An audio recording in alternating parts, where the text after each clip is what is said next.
Hello दोस्तों, polytechnic education में मैं आपका एक बार फिर हार्दिक अभिनंदन करता हूं। आज हम पढ़ेंगे फ्लूइड के प्रकार, मतलब फ्लूइड कितने प्रकार के होते हैं। तो दोस्तों, फ्लूइड बेसिकली डिफरेंट टाइप के होते हैं, पर एज पर पॉलिटेक्निक जो आपके स्टैंडर्ड के हिसाब से है, तो मैंने मेन जो है 4 तरीके के आपको बताए हैं। नंबर 1 जो है आइडियल फ्लूइड, जैसे यहाँ पर लिखा हुआ है आइडियल फ्लूइड। आइडियल फ्लूइड क्या होता है, या इसको हम आदर्श फ्लूइड भी कहते हैं। Ideal fluid has no viscosity and surface tension. अभी विस्कोसिटी क्या होती है और सरफेस टेंशन ये मैं आपको बाद में बताऊंगा। पर अगर जैसे मान लो आइडियल फ्लूइड वो फ्लूइड कहलाता है जिसमें कोई रेजिस्टेंस ना हो, पानी बह रहा है तो उसमें कोई फ्रिक्शन ना हो, तो उसे हम बोलते हैं आइडियल फ्लूइड। ये फ्लूइड क्या है, इमेजिनरी फ्लूइड होता है, ऐसा एक्चुअल स्थिति में नहीं होता है। There is no fluid this type, तो हम इसको कह सकते हैं इमेजिनरी फ्लूइड है। और हिंदी में हम आदर्श द्रव वो द्रव कहलाते हैं जिनमें श्यानता पृष्ठ तनाव का गुण नहीं होता है।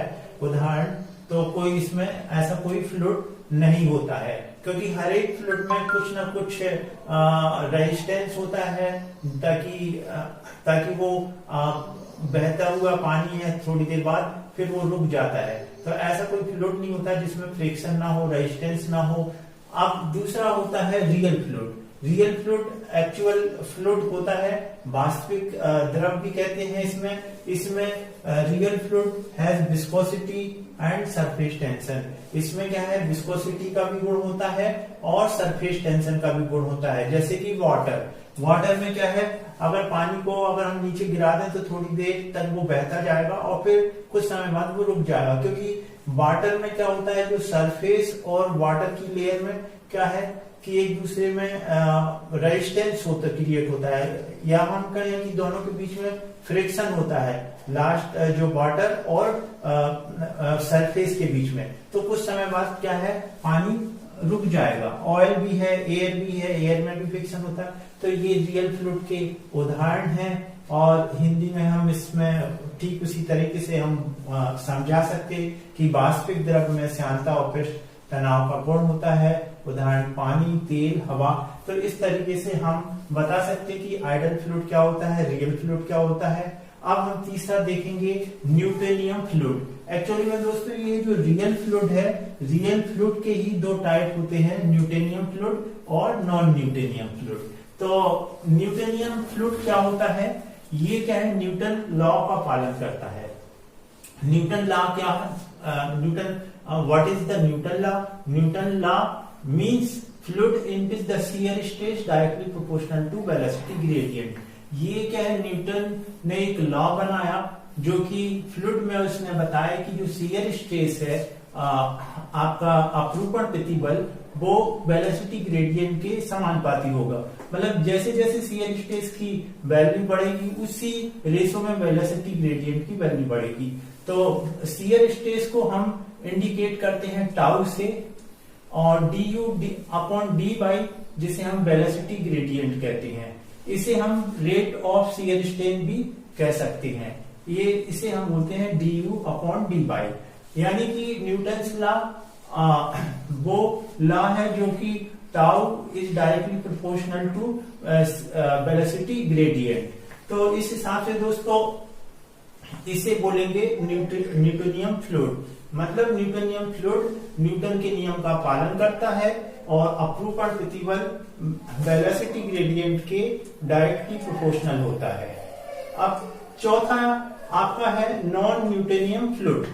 अब इसमें क्या है, नॉन न्यूटोनियम फ्लूइड में ये क्या है कि न्यूटन लॉ का पालन नहीं करता है। अगर न्यूटन लॉ का पालन नहीं कर रहा है तो मतलब shear stress is not directly proportional to velocity gradient. और इसके एग्जाम्पल हैं, आप सिल्टी पुट्टी है, प्लास्टर है और पेस्ट है, ये इसके नॉन न्यूटोनियम के एग्जाम्पल हैं। और अगर न्यूटोनियम के एग्जाम्पल क्या हो सकते हैं, वाटर है, ऑयल है, ये इसके उदाहरण हो सकते हैं। अब यहाँ पर देखें दोस्तों, ये मैंने ग्राफ के द्वारा बनाया है। कि किस तरीके से हम इसका ग्राफ बना सकते हैं। तो यहाँ पे जो एक्स डायरेक्शन में है वो हम वेलोसिटी ग्रेडियंट लेते हैं ये, और इसे हम इंडिकेट करते हैं du अपॉन dy, और वाई डायरेक्शन में ये टाउ है जिसे हम शियर स्ट्रेस जो लेते हैं वो वाई डायरेक्शन में लेते हैं। आइडल फ्लूइड, ये जो एक सीधी लाइन दिखा रही है इसे हम आइडल फ्लूइड कहेंगे, क्योंकि इसमें ना तो कोई विस्कोसिटी होती है ना सरफेस टेंशन, मतलब इसमें कोई फ्रिक्शन या रेजिस्टेंस नहीं होता है वाटर किसी भी जो फ्लूइड में, तो ऐसे फ्लूइड को हम बोलते हैं आइडल फ्लूइड। और ये है न्यूटोनियम फ्लूइड। न्यूटोनियम फ्लूइड क्या है कि shear stress is directly proportional to velocity gradient, ये एक दूसरे के अनुपात में होते हैं। तो ये क्या है, ये एक स्ट्रेट लाइन आपको मिलेगी, जिस अनुपात में शियर स्ट्रेस की वैल्यू बढ़ेगी उसी अनुपात में वेलोसिटी ग्रेडियंट। अब तीसरा है ये नॉन न्यूटोनियम फ्लूइड, ये क्या है, न्यूटन्स लॉ का पालन करता है, तो इस तरीके का ये कर्व हमको मिलता है। तो इस तरीके से दोस्तों हम टाइप्स ऑफ फ्लूइड समझ सकते हैं। इसमें और आपको लिखना है तो हम इसमें कंप्रेसिबल फ्लूइड भी लिख सकते हैं। कंप्रेसिबल फ्लूइड वो फ्लूइड कहलाता है जो कि कंप्रेस हो सकता है, जैसे कि मान लो गैस है आपकी, वो कंप्रेस हो सकती है। और नॉन इनकम्प्रेसिबल फ्लूइड वो फ्लूइड कहलाता है जिसे हम कंप्रेस नहीं कर सकते हैं, जैसे कि मैंने बताया था वाटर, ये कोई भी ऑयल है उसको हम कंप्रेस नहीं कर सकते हैं। तो ये जैसे चार ये है तो हम कंप्रेसिबल फ्लूइड भी बता सकते हैं, इनकम्प्रेसिबल फ्लूइड भी बता सकते हैं। तो दोस्तों ये टाइप्स ऑफ फ्लूइड हैं, फ्लूइड की मतलब क्या क्या इसमें प्रकार होते हैं।